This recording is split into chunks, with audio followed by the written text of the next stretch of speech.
নবী সাহাবীর মর্যাদা নিয়ে, রাসূলের মর্যাদা নিয়ে সাহাবীর কাছে আগেবারে আল্লাহ রাসূল সাল্লাল্লাহু আলাইহি ওয়াসাল্লাম যখন উতবার সামনে চলে গেছে, উতবা আল্লাহ রাসূল সাল্লাল্লাহু আলাইহি ওয়াসাল্লামের সামনে থুতু নিক্ষেপ করে আল্লাহ রাসূলের কলিজাটা ফেটে চৌচির হয়ে যায়। আল্লাহ রাসূল সাল্লাল্লাহু আলাইহি ওয়াসাল্লাম বলতেছে,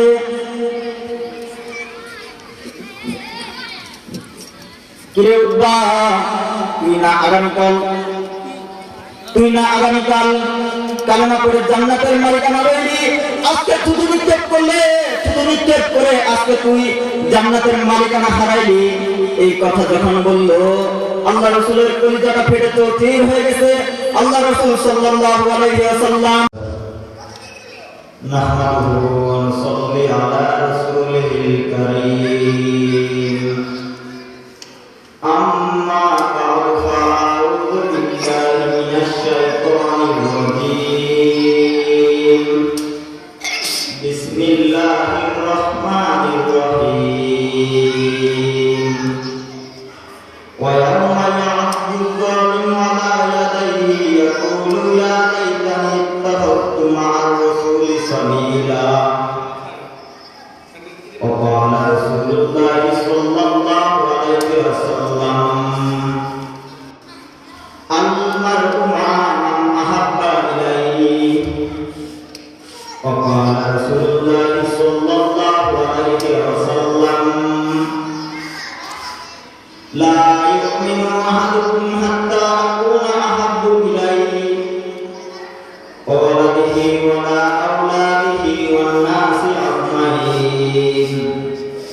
আও কামা ক্বালা আলাইহিস সালাতু ওয়াসসালাম। मोहब्बत एक अजीब शान है, मोहब्बत एक अजीब शान है, बयां करना नामुमकिन है। ना मरता है ना जीता है, हमेशा दिल तरफती रहे। मोहम्मद ने आकर कुफर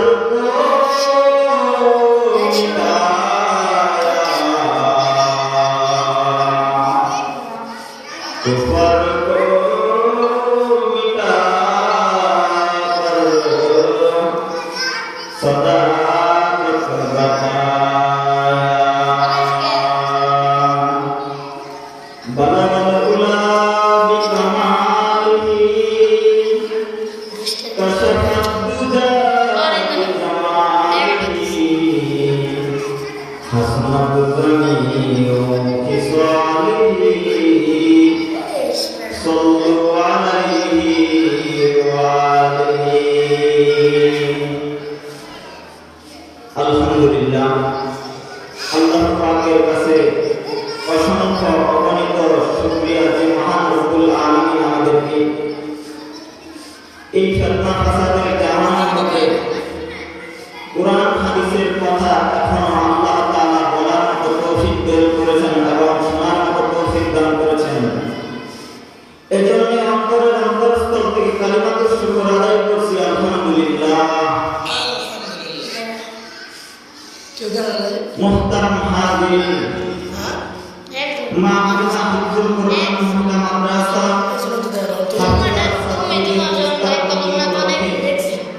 প্রথম বার্ষিক ইসলামী মহাসম্মেলনের সম্মানিত সভাপতি,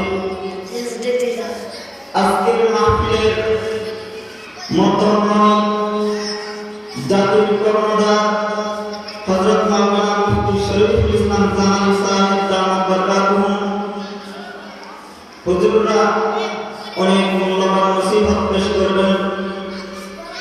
এর ফাঁকে দিয়ে এমন কিছু কথা আল্লাহ তাআলা যেন এই কদমের মুখ থেকে বের করেন, যে কথাগুলো সর্বপ্রথম আমি কদমকে এবং পরে অন্যকে শ্রোতাদেরকে স্মরণ করে আমল করার তৌফিক দান করুন, আমিন।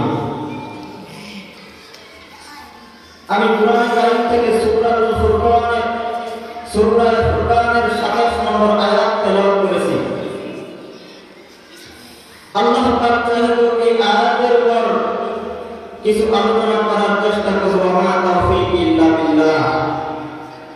আল্লাহ পাক রব্বুল আলামিন এই আয়াতের মধ্যে এই আয়াতে কি বোঝাতে চেয়েছেন? এই আয়াত দিয়ে আল্লাহ তাআলা এমন একটা কথা বোঝাতে চেয়েছেন যে কথাটা সমাজের মধ্যে অত্যন্ত গুরুত্বপূর্ণ এবং আমাদের সমাজ থেকে আমরা যাতে এই কথাগুলোর উপর আমল করতে পারি, এজন্য আল্লাহ তাআলা কুরআন হাকিমের মধ্যে সূরা ফুরকানের 27 নম্বর আয়াতের মধ্যে একটা কথা বলেছেন, ওয়া ইয়াউমা ইয়াকুল যালিমু আলা ইয়াসাইহি ইয়াকুলু ইয়া লাইতানি তাবাত্তু মা রাসূলিস সাবিলা। আল্লাহ তাআলা এই আয়াতকে সামনে রেখে কিছু আলোচনা করার চেষ্টা করব। নবীজির অসংখ্য হাদিস থেকে একখানা হাদিস তেলাওয়াত করেছি। রাসূল হাদিসের মধ্যে বলেন, আল-মারউ মা মান আহাব্বা ইলাইহি, যার সঙ্গে যার মহব্বত তার সঙ্গে তার কিয়ামত। মুহতারাম হাজিরিন, আজকে আমি যে বিষয়টা নিয়ে আলোচনা করতে যাচ্ছি সেই বিষয়টা হলো আমরা দুনিয়ার জমিনে মহব্বত রাখি, বন্ধুত্ব রাখি, কিন্তু কার সঙ্গে বন্ধুত্ব রাখি? যদি আমাদের বন্ধুত্বটা নেককার আল্লাহওয়ালা এর সাথে হয় তাহলে আমাদের জীবনটা কামিয়াব হয়ে যাবে। আর যদি আমাদের বন্ধুত্বটা বদকার এরকম সমাজের মধ্যে খারাপ লোকদের সাথে আমাদের বন্ধুত্বটা হয় তাহলে আমাদের হায়াতের জিন্দেগিটা বরবাদ হয়ে যাবে, পরকালে নাজাতের কোনো ওসিলা থাকবে না। এজন্য তো আল্লাহ রাসূল হাদিসের মধ্যে বলেছেন, আল-মারউ মা মান আহাব্বা ইলাইহি, যার সঙ্গে যার মহব্বত তার সঙ্গে তার কিয়ামত। মুহতারাম হাজিরিন, আমাদের সমাজের এমন কিছু মানুষ আছে যারা আজকে দেখা যায় সমাজে টুপিওয়ালাদের দেখলে তাদের গা চুলকায়, এরকম টুপিওয়ালাদের সাথে হুজুরদের সাথে তারা সম্পর্ক করতে চায় না। এই আয়াতের মধ্যে আল্লাহ তাআলা সূরা ফুরকানের এই আয়াতের মধ্যে এই কথাগুলোই বলতেছেন। সূরা ফুরকানের এই আয়াত দ্বারা আল্লাহ তাআলা ওই ঘটনার দিকে ইঙ্গিত করতেছেন যে রাসূল করিম সাল্লাল্লাহু আলাইহি সাল্লামের সাথে তো আল্লাহ তাআলা নবীকে সবাই ভালোবাসতেন, এমনকি মক্কার কাফেররা পর্যন্ত আল্লাহ রাসূলকে আমিন উপাধিতে ভূষিত করেছেন। মক্কার কাফেররা পর্যন্ত আল্লাহ রাসূলকে আমিন বলে ঘোষণা দিয়েছেন। কিন্তু আল্লাহ রাসূল সাল্লাল্লাহু আলাইহি ওয়াসাল্লামের উপর যখন কুরআন নাযিল হলো, কুরআনের বিধান যখন আল্লাহ রাসূল সাল্লাল্লাহু আলাইহি ওয়াসাল্লাম সমাজের মধ্যে প্রচার করতে লাগলেন, তখন আল্লাহ রাসূল সাল্লাল্লাহু আলাইহি ওয়াসাল্লামকে তারা ভালোবাসে না, তখন তারা আল্লাহ রাসূল সাল্লাল্লাহু আলাইহি ওয়াসাল্লামের সাথে দুশমনি শুরু করে দেয়। এরকম ভাবে আবু লাহাব আল্লাহ রাসূল সাল্লাল্লাহু আলাইহি ওয়াসাল্লামের জন্য নিজের দাসী সুহাইবাকে আযাদ করে দিয়েছেন। নিজের দাসী সুহাইবা আল্লাহ রাসূলের জন্মের খবরটা জানা পেয়েছে। দাসী সুহাইবা বলতেছে আল্লাহ রাসূল জন্মগ্রহণ করেছেন। আবু লাহাবকে বলতেছে, আল্লাহ রাসূল দুনিয়াতে আব্দুল্লাহর ছেলে মুহাম্মদ জন্মগ্রহণ করেছে। এই কথা শোনার সাথে সাথে আবু লাহাব বলতেছে, সুহাইবা তুমি আমাকে আজকে এমন একটা খবর শোনাইলা যে খবর শোনানোর কারণে আমি আল্লাহ তোমাকে আযাদ করে দিলাম। কিন্তু এই আল্লাহ রাসূল সাল্লাল্লাহু আলাইহি ওয়াসাল্লাম যখন নবুয়ত পেয়ে গেলেন, নবুয়ত পাওয়ার পর আল্লাহ রাসূল সাল্লাল্লাহু আলাইহি ওয়াসাল্লাম বললেন, তুমি কি আমাকে ভালোবাসো? আল্লাহ বলতেছেন, অবশ্যই ভালোবাসি। তো চলেন চাচা, আমাকে যেহেতু ভালোবাসেন তাহলে একটা পরামর্শ আছে আপনার সাথে। রাসূল সাল্লাল্লাহু আলাইহি ওয়াসাল্লাম চাচাকে সাথে নিয়ে যাইতেছেন, পাহাড়ের পাদদেশে গিয়ে বলতেছেন, চাচা আমি যদি বলি পাহাড়ের এক পাশ থেকে একজন শত্রু এসে আপনাকে গ্রাস করবে, আপনি কি বিশ্বাস করেন? আবু লাহাব বলতেছে, 100% বিশ্বাস করি। আল্লাহ রাসূল বলেন, আমি যদি বলি পাহাড়ের পাশ থেকে একজন শত্রু দল এসে আপনাকে গ্রাস করবে, আপনার বাহিনীকে গ্রাস করবে, আপনি কি বিশ্বাস করেন? অবশ্যই বিশ্বাস করি। আল্লাহ রাসূল সাল্লাল্লাহু আলাইহি ওয়াসাল্লাম তখন বললেন, আপনি যদি বিশ্বাস করেন তাহলে আপনি বিশ্বাস করেন,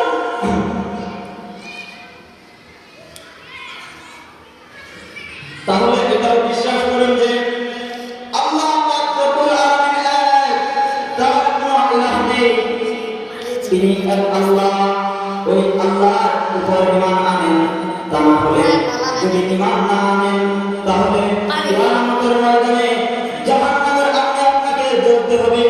এই কথাগুলো যখন বললেন আল্লাহ রাসূল সাল্লাল্লাহু আলাইহি ওয়াসাল্লাম যখন এই কথাগুলো আবু লাহাবকে বললেন, আবু লাহাব বলল, আমি আপনার কথা মানি না।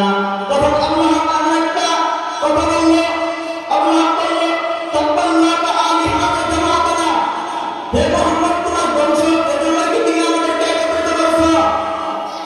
এই কথা যখন বললে আল্লাহ রাসূলের অন্তরটা ফেটে জ্যোতির হয়ে গেল।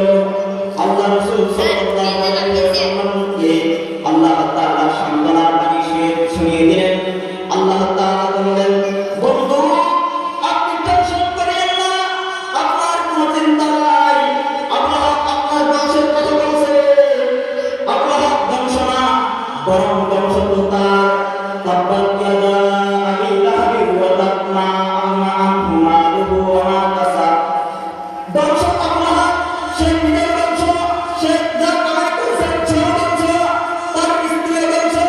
এই কথাগুলো যখন আল্লাহ তাআলা তার নবী মুহাম্মদ সাল্লাল্লাহু আলাইহি ওয়াসাল্লামকে জানিয়ে দিলেন, আল্লাহ রাসূল সান্ত্বনা পেয়ে গেলেন। তো মুহতারাম হাজিরিন, আলোচনা নিয়েছি ইনশাআল্লাহ আমরা দুনিয়াতে জান্নাতের সঙ্গে মহব্বত করলে আল্লাহ তাআলা কঠিন কিয়ামতের দিন আমাদের ধরা খেতে হবে।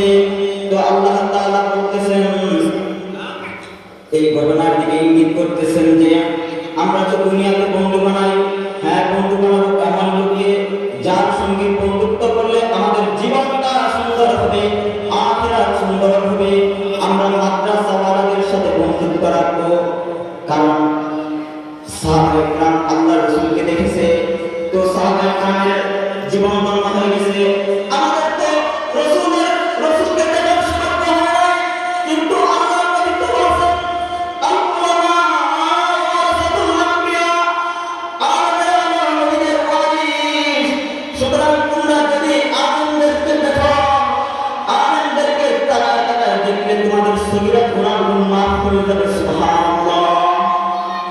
এজন্য আলেমদের এত সম্মান, এত মর্যাদা, আলেমের এত সম্মান, এত মর্যাদা আল্লাহ রাসূল সাল্লাল্লাহু আলাইহি ওয়াসাল্লাম হাদিসের মধ্যে বর্ণনা করেছেন। আমরা যদি তাদের দিকে তাকায় থাকি আমাদের জীবনের সগীরা গুনাহগুলো মাফ হয়ে যায়।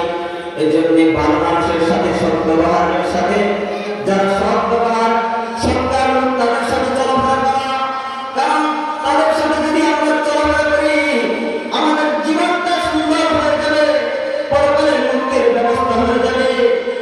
আল্লাহ রাসূল সাল্লাল্লাহু আলাইহি ওয়াসাল্লামের জামানায় তো লোকজন ছিল, কাফেররা ছিল, কিন্তু কাফেরদের মধ্যে তাদের মধ্যে দেখা যেত কারো কারো মধ্যে ভালো গুণ ছিল, খাবার খাওয়ানোর গুণ ছিল, কারো কারো মধ্যে খাবার খাওয়ানোর গুণ ছিল। আমাদের সমাজের মধ্যে দেখা যায় এমন কিছু লোক আছে, লোকটা খারাপ কিন্তু মানুষকে খানা খাওয়ায়, মানুষকে খানা খাওয়ানোর গুণ, এটা একটা বড় গুণ। কারণ আল্লাহ রাসূল হাদিসের মধ্যে বলেছেন, আতাইউত তাআম ওয়া আফসুস সালাম, তোমরা বেশি বেশি সালাম প্রদান করো, তোমরা বেশি বেশি সালাম প্রদান করো, মানুষকে খানা খাওয়াও। কারণ মানুষকে খানা খাওয়ানো একটা বড় গুণ, একটা ভালো গুণ। তো আগের জামানার রাসূলের জামানার কাফেরদের মধ্যে কিছু এমন কিছু কাফেরের এমন কিছু গুণ ছিল যে গুণগুলা আল্লাহ রাসূল সাল্লাল্লাহু আলাইহি ওয়াসাল্লামের পছন্দ হয়েছে। এরকম একটা গুণ ছিল উতবা ইবনে আবি মুয়তের একটা গুণ ছিল, সে মানুষকে খানা খাওয়াতো, সে ব্যবসা করতো, সিরিয়ায় ব্যবসা করতো। ব্যবসা করার সময় তার যে ব্যবসার অংশ হতো সেই লাভের একটা অংশ সে আল্লাহ রাসূল সাল্লাল্লাহু আলাইহি ওয়াসাল্লাম সেই লাভের একটা অংশ সে মানুষকে খাওয়াতো, মক্কার গরিব লোকদেরকে খাওয়াতো এবং কি মক্কার ভালো ভালো লোকদেরকে খাওয়াতো। একবার সে সিরিয়ায় গেছে, সিরিয়াতে যাওয়ার পর দেখে ব্যবসার মধ্যে অনেক লাভ হয়েছে। সেই লাভের একটা অংশ সে চিন্তা ভাবনা করলো, এবার আমি এমন একজন লোককে খাওয়াবো যেই লোকটা মক্কার মধ্যে পারলো, মক্কার মধ্যে নেককার লোক। চিন্তা ভাবনা করে দেখলো মক্কার মধ্যে আব্দুল্লাহর ছেলে মুহাম্মদ ছাড়াও আর ভালো কোনো লোক নাই। সুতরাং আল্লাহর নবী মুহাম্মদ সাল্লাল্লাহু আলাইহি ওয়াসাল্লামকে খানা খাওয়ানোর চিন্তা ভাবনা করলো। শুধু চিন্তা ভাবনাই করে নাই, সঙ্গে সঙ্গে দাওয়াত দিয়ে দিয়েছে, মুহাম্মদ আগামীকাল আমার বাড়িতে আপনার দাওয়াতটা কবুল করুন, দাওয়াতটা গ্রহণ করুন। এই কথা যখন মুহাম্মদ সাল্লাল্লাহু আলাইহি ওয়াসাল্লামকে উদ্বাদ জানিয়ে দিয়েছে, আল্লাহ রাসূল সাল্লাল্লাহু আলাইহি ওয়াসাল্লামের একটা গুণ ছিল, একটা সুন্নাত ছিল মানুষের দাওয়াত গ্রহণ করা। যখন আল্লাহ রাসূল সাল্লাল্লাহু আলাইহি ওয়াসাল্লামকে দাওয়াত করলো, আল্লাহ রাসূল দাওয়াত কবুল করলেন। দাওয়াত কবুল করার পর পরের দিন আল্লাহ রাসূল সঠিক মতো তার বাড়িতে এসে উপস্থিত সাহাবায়ে কেরামকে নিয়ে। সাহাবায়ে কেরাম রাদিয়াল্লাহু তাআলা আনহু খানা খাইতে বসলেন। এমন সময় আল্লাহ তাআলা বলতেছেন, এই উম্মাহ, তুই একজন কাফের আর একজন কাফের হয়ে দেখি আমার বন্ধুকে খানা খাওয়াস, যা তোর জন্য একটু কালামে, তোর জন্য একটু ইসলামকে সহজ করে দিলাম। যা তুই ভিডিও করতেছে লাইভে দেখতেছে। এই কথা যখন বললো, আল্লাহ তাআলা বলতে পারলেন, যাও জিবরাইল যাও, আমার বন্ধুকে গিয়ে বলো সে যেন আমার বন্ধু যেন উদ্বাকে কালেমার দাওয়াত দেয়। আল্লাহ তাআলা নবী মুহাম্মদ সাল্লাল্লাহু আলাইহি ওয়াসাল্লাম যখন দরবারের লোকটা হাতে নিয়েছে, উদ্বার যখন হাতে নিয়েছে, এমন সময় জিবরাইল আমিন এসে বলতেছে, ওগো আল্লাহর রাসূল, আপনি উদ্বার খানা ততক্ষণ পর্যন্ত খাবেন না যতক্ষণ পর্যন্ত সে কালেমা পড়ে মুসলমান না হয়। এই কথা যখন আল্লাহ রাসূল সাল্লাল্লাহু আলাইহি ওয়াসাল্লামকে জানিয়ে দিলেন, আল্লাহ রাসূল সাল্লাল্লাহু আলাইহি ওয়াসাল্লাম সঙ্গে সঙ্গে উদ্বাকে বলে দিলেন, এই উদ্বা, আমাদের সমাজের মধ্যে দেখবেন, আমাদের সমাজের একটা গুণ হওয়া উচিত যে আমরা তো বন্ধুত্ব রাখি কিন্তু পেট পূজারের বন্ধুত্ব রাখি। আমরা তো স্বার্থের জন্য বন্ধুত্ব রাখি, স্বার্থের জন্য বন্ধুত্ব রাখা ঠিক না। কারণ আল্লাহ রাসূল সাল্লাল্লাহু আলাইহি ওয়াসাল্লাম তো নিজেই স্বার্থের জন্য বন্ধুত্ব রাখা নাই। আল্লাহ রাসূল সাল্লাল্লাহু আলাইহি ওয়াসাল্লাম কি বলতেছে, তাই মুক্তা, তোমার ঘরের খানা লুকমা আমি হাতে নিয়েছি, কিন্তু ততক্ষণ পর্যন্ত আমি তোমার ঘরের খানা মুখে দেব না যতক্ষণ পর্যন্ত তুমি কালেমা পড়ে মুসলমান না হও। আল্লাহ রাসূল সাল্লাল্লাহু আলাইহি ওয়াসাল্লাম এই কথা জানাই দিলেন। তখন উদ্বা বলতেছেন, মুহাম্মদ, আপনি এটা কি বলেন? আপনি তো মক্কার একজন নেতা, আর আপনি মক্কার নেতা হয়ে আমাকে কালেমার দাওয়াত দিয়েছেন। আমি অবশ্যই কবুল করলাম। আপনি নিশ্চিন্ত মনে খানা খেয়ে নেন। আমি বলে দিলাম, আশহাদু আল্লা ইলাহা ইল্লাল্লাহ ওয়া আশহাদু আন্না মুহাম্মাদার রাসূলুল্লাহ। এই কথা যখন কালেমার সাক্ষ্য দিয়ে দিল, হাদিসের মধ্যে এসেছে, মান ক্বালা লা ইলাহা ইল্লাল্লাহ, মান ক্বালা লা ইলাহা ইল্লাল্লাহ, যে ব্যক্তি একবার ইমানের সাথে ইখলাসের সাথে কালেমা পড়ে সে মুসলমান হয়ে যায়, সে বেগুনাহ মাসুম হয়ে যায়। উদ্বা তো কালেমা পড়ে দিল। আল্লাহ রাসূল সাল্লাল্লাহু আলাইহি ওয়াসাল্লাম তখন কি করলেন, উদ্বার ঘরের খানাটা একটু মজা করে খাইলেন। কারণ আগে তো উদ্বা ছিল একজন কাফের, আর এখন উদ্বা তো একজন মুসলমান। আর আল্লাহ রাসূল সাল্লাল্লাহু আলাইহি ওয়াসাল্লাম মুসলমানের ঘরে সাহাবীর ঘরে খানাটা একটু মজা করে খাইলেন।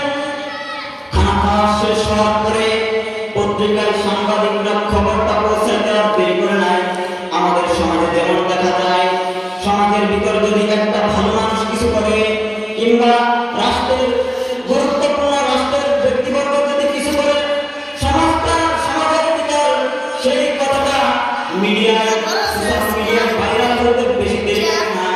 ঠিক তদ্রুপ উতবা যখন কালেমা পড়ে নিল মক্কার গলিতে গলিতে খবরটা পৌঁছে গেছে নতুন মুসলমান হয়ে গেছে, নতুন মুসলমান বলে উতবা মুসলমান হয়ে গেছে। এই কথা বলার পর, এই কথা জানাজানি হওয়ার পর আল্লাহ রাসূল সাল্লাল্লাহু আলাইহি ওয়াসাল্লামের কাছে উতবার যে বন্ধুরা আসছে এই বন্ধুরা বলতেছে, এই উতবা, উতবার বন্ধুদের মধ্যে একটা বন্ধু হলো উবাই ইবনে খাব। এই উবাই ইবনে খাব হলো সিলমার একজন জাহান্নামী। উবাই ইবনে খাবের আরেকটা পরিচয় হলো সে উমাইয়া ইবনে খাব। উমাইয়া ইবনে খাব এমন একটা সিলমার জাহান্নামী যার জাহান্নামের কথা আল্লাহ তাআলা কোরআনে কারিমের মধ্যে ইরশাদ করেছেন। নাউযুবিল্লাহ।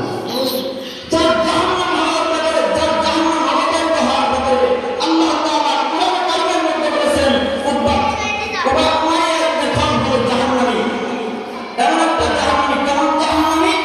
এই উমাইয়া ইবনে খাব কি কাজ করতো, কি কারণে এত বড় জাহান্নামী? উমাইয়া ইবনে খাব হযরত বেলাল রাদিয়াল্লাহু তাআলা আনহুকে এরকম ভাবে উত্তপ্ত বালির ভিতর, মরুভূমির ভিতর গলায় বেশি করে বাচ্চাদের হাতে ছেড়ে দিত, এরকম ভাবে কষ্ট দিত, কালেমা পড়ার কারণে, আহাত আহাত পড়ার কারণে এরকম ভাবে কষ্ট দিত। এই উমাইয়া ইবনে খাব যার ভাই হল উবাই ইবনে খাব। এই উবাই ইবনে খাব যখন বলল, তার বন্ধু উতবাকে বলল, বন্ধু তুমি নাকি মুহাম্মাদের কালেমা পড়েছ, জানো না মদ কিনলে এক বোতল তোমাকে দেই আর এক বোতল আমরা খাই। যদি খারাপ কাজ করি, টাকাবাজি করি, এরকম বিভিন্ন খারাপ কাজ করি, তোমাকে সাথে নেই, তুমি আমাদের সাথে এই বিশ্বাসঘাতকতা করতে পারলে? এই কথা যখন উবাই ইবনে খাব উতবাকে বলল, তখন বললেন, কেমন জাহান্নামী, কেমন তারা জাহান্নামী, বন্ধুত্বের খাতির রাখতে গিয়ে, বন্ধুত্বের সম্পর্ক করতে গিয়ে তারা চিরস্থায়ী জান্নাতকে হারিয়ে ফেলল। যখন এই কথা বলল, এই উতবা, তুমি মুহাম্মাদের কালেমা পড়লা, আমাকে একটু জানাইও না, আমাদেরকে একটু জানাইও না। এই কথা যখন বলল, তখন উতবা ওই যে বন্ধুত্বের খাতির, সমাজের বন্ধুত্বের সাথে, বন্ধুর সাথে চলতে হয়, এই সাথে রাখতে গিয়ে বলতেছে, কে বলছে আমি মুহাম্মাদের কালেমা পড়েছি? কালকেই তো তুমি কালেমা পড়লা মুহাম্মাদের। আমি তো মুহাম্মাদের কালেমা স্বার্থের কালেমা পড়েছি। উতবা বলতেছে, আমি তো মুহাম্মাদের স্বার্থের কালেমা পড়েছি, আমি তো আবু বকরের কালেমা পড়ি নাই, আমি তো উমরের কালেমা পড়ি নাই। আমি যদি কালেমা না পড়ি, আমি যে মুহাম্মাদকে দাওয়াত করেছি, আমি দেখতেছি মুহাম্মাদের কালেমা যদি আমি না পড়ি, তাহলে মুহাম্মদ আমার ঘরে থেকে খানা খেয়ে চলে যাবে। আমার নেতৃত্ব টিকানোর জন্য আমি কালেমা পড়েছি। একটা নিয়ম হলো, দুনিয়ার জমিনে এমন কিছু মানুষ আছে যারা স্বার্থের জন্য কালেমা পড়ে। দুনিয়ার জমিনে এমন কিছু মানুষ আছে যারা স্বার্থের জন্য নির্বাচন করে, যারা স্বার্থের জন্য হজ করে, যারা স্বার্থের জন্য কালেমা পড়ে, যারা স্বার্থের জন্য মসজিদে দান করে, নামাজ পড়ে। তো উতবা যখন বলে দিল, আমি স্বার্থের কালেমা পড়েছি, আমি মুহাম্মাদের সত্যিকার অর্থে কালেমা পড়ি নাই, এই কথা যখন বলল, তো উবাই ইবনে খাব কেমন জাহান্নামী দেখেন। উবাই ইবনে খাব বলতেছে, এই উতবা, তুমি যদি স্বার্থের কালেমায় পড়ে থাকো, তাহলে এর প্রমাণ দাও। বলে, কি প্রমাণ দেব? বলতেছে, তুমি যে মুখ দিয়ে মুহাম্মাদের রাসূলত্বের সাক্ষ্য দিয়েছো, যে মুখ দিয়ে তুমি মুহাম্মদকে নবী বলে স্বীকার করেছো, এই মুখ দিয়ে মুহাম্মাদের সামনে থুতু নিক্ষেপ করবে। নাউযুবিল্লাহ, নাউযুবিল্লাহ। এই কথা যখন উবাই ইবনে খাব উতবাকে বলল, তখন উতবা বলতেছে, এটা কোনো বিষয় হলো? চলো আমরা মুহাম্মাদের সামনে থুতু নিক্ষেপ করে আসি। এই কথা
স্থির হয়ে গেছে।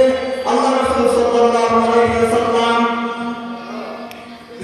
এই কথা যখন বলল, আল্লাহ তাআলা আপনি আর সহ্য করতে পারেন।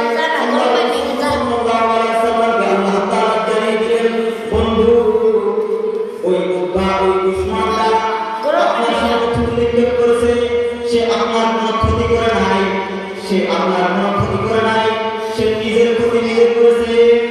এই জালিমটা যখন কিয়ামতের ময়দানে দাঁড়াবে, এই জালিমটার ভয়ঙ্কর শাস্তি হবে।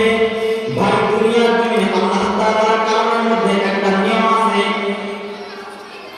আল্লাহ তাআলা বিধান নাযিল করেছে একজনের জন্য, কিন্তু এই বিধানের যত অপরাধী আছে, এই বিধানের যত অপরাধী আছে, কিয়ামত পর্যন্ত আল্লাহ তাআলা এই বিধানের অপরাধীকে একই শাস্তি দিবেন। এটা হলো আল্লাহ তাআলার কোরআনের নিয়ম।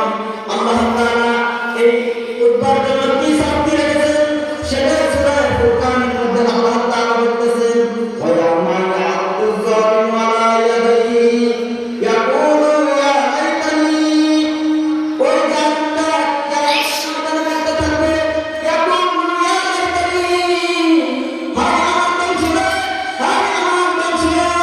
ওই জালিমটা বলবে, নিজের হাত যদি হাত দিয়ে যে মুখ দিয়ে মুহাম্মদের সামনে নিক্ষেপ করেছিল, সেই মুখ দিয়ে নিজের হাত কামড়ায় খাইতে থাকে আর বলতে থাকে, হায় আমার বংশে, এই জন্য আমি মুহাম্মদের সামনে থেকে নিক্ষেপ করছিলাম, আমার ঘরে তো কোরআন চলে গিয়েছিল, আমার ঘরে তো মুহাম্মদ রাসূলুল্লাহ সাল্লাল্লাহু আলাইহি ওয়াসাল্লাম চলে গিয়েছিল, কি জন্য আমি মুহাম্মদের দ্বীন ধর্ম গ্রহণ করি নাই। আজকে যদি আমি উবাই ইবনে খালদকে বন্ধু না বানিয়ে মুহাম্মদকে বন্ধু বানাইতাম, তাহলে তো আমি আজকে জাহান্নামের অধিবাসী হইতাম না, তাহলে তো আজকে আমি জান্নাতে আল্লাহ রাসূলের সাথে হাউজে কাউসারের পানি পান করতাম। এই কথাগুলো উদ্বা কিয়ামতের ময়দানে বলতে থাকবে আর আফসোস করতে থাকবে। তো মুহতারাম হাজিরিন, ঘটনা বলার একটাই উদ্দেশ্য, কোরআনে কারিমের এই ঘটনা বলার একটাই উদ্দেশ্য যে আল্লাহ তাআলা আমাদেরকে দুনিয়াতে সৃষ্টি করেছেন তার ইবাদত করার জন্য, কিন্তু আমরা যদি ইবাদত করতে এসে আমরা যদি দুষ্ট বন্ধুদের পাল্লায় পড়ে আমরা যদি আমাদের হায়াতের মূল্যবান সময়টাকে যদি নষ্ট করে দিই, তাহলে ওই যে আল্লাহর কোরআনের একটা নিয়ম, আল্লাহ তাআলা বিধান নাযিল করেছে একজনের জন্য, কিন্তু ওই বিধানের যত অপরাধীকে পাওয়া যাবে একই শাস্তির আওতায় আনা হবে। আর ওই সময় আমাদেরকে ওই শাস্তিতে আনা হবে। আমরা তখন বলতে থাকবো, ভাই আমার বংশের কি জন্য আমি আলেমদেরকে বন্ধু বানাইছিলাম না, কি জন্য আমি উস্তাদদের সাথে বন্ধুত্ব করছিলাম না, কি জন্য আমি মাদ্রাসাওয়ালাদের সাথে বন্ধুত্ব করছিলাম না, কি জন্য আমি মাদ্রাসাওয়ালাদের সাথে দুশমনি করছিলাম। এজন্য আমাদেরকে দুনিয়াতে যেহেতু আল্লাহ পাঠাইছে তার ইবাদতের জন্য, আল্লাহ তাআলার ইবাদত করার জন্য আমরা সদা সর্বদা প্রস্তুত থাকবো এবং নেককারদের সঙ্গে মেলামেশা করবো, যাতে আমাদের আখিরাত সুন্দর হয়, যাতে আমাদের পরকাল সুন্দর হয়।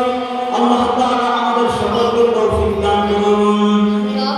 তো মুহতারাম হাজিরিন, আল্লাহ পাক রব্বুল আলামিন যে কথাগুলো আলোচনা করলাম, আল্লাহ তাআলা আমাদেরকে দুনিয়ার জমিনে বন্ধুত্ব ঠিক রেখে আলেম ওলামাদের সাথে বন্ধুত্ব ঠিক রেখে, বিশেষ করে এই এলাকায় একটা মাদ্রাসা, গ্রামে একটা জান্নাতের বাগান, এই জান্নাতের বাগানটাকে যদি আপনারা দেখে শুনে রাখতে পারেন, আপনারা যদি এর হেফাজত করতে পারেন, তাহলে আল্লাহ পাক রব্বুল আলামিন জান্নাতের ঘোষণা দিয়েছে।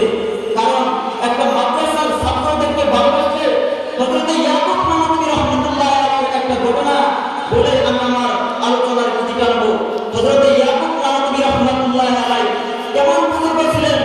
একদিন উনি দরস দিচ্ছিলেন, দরসের সময় বৃষ্টি হচ্ছিল, যখন বৃষ্টি হচ্ছিল ছাত্ররা কিতাবাদি নিয়ে ভিতরে ঢুকতেছে, এমন সময় আল্লাহর ওলি ইয়াকুব নানবী রাহমাতুল্লাহ আলাইহি উনি কি করতেছেন, নিজের চাদরের ভিতর ছাত্রদের জুতাগুলো বেঁধে মাথায় নিয়েছে। মুহতারাম হাজিরিন,